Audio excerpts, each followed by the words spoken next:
İstanbul'dan her gün Bakı düşer yada. Könül ister bu həsrətə, kədərli bir nəğmə həsrətə. Gel qoşulaq durnalara, vətən sarı uça uça. Dərs dediyim məktəb yaxın, oxuduğum məktəb uzaq. Gəl qoşulaq durnalara, vətən sarı uça uça. Dərs dediyim məktəb yaxın, oxuduğum məktəb uzaq.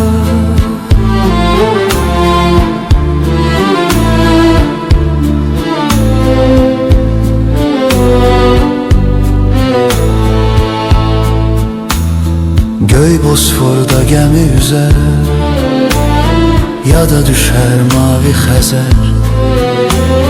Taleyim gətirdi bura, Bakı hara, bura hara.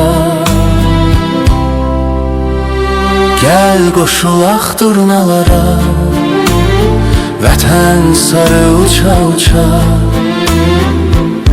Qocalığım necə yaxın, cavanlığım necə uzaq.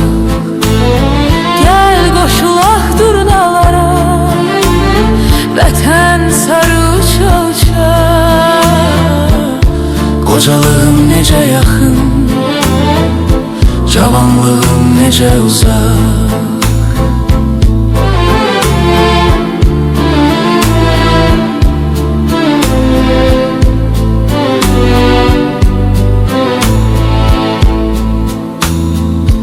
Bakıdan gələn yuxular, aylar keçdikcə yox olar. Günlərimin sayı qədər, dolub ürəyimə kədər.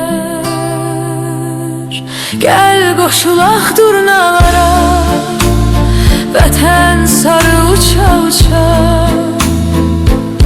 Qocalığım necə yaxın, cavanlığım necə uzaq. Gəl qoşulaq durnalara, vətən sarı uça uça. Qocalığım necə yaxın, cavanlığım necə uzaq.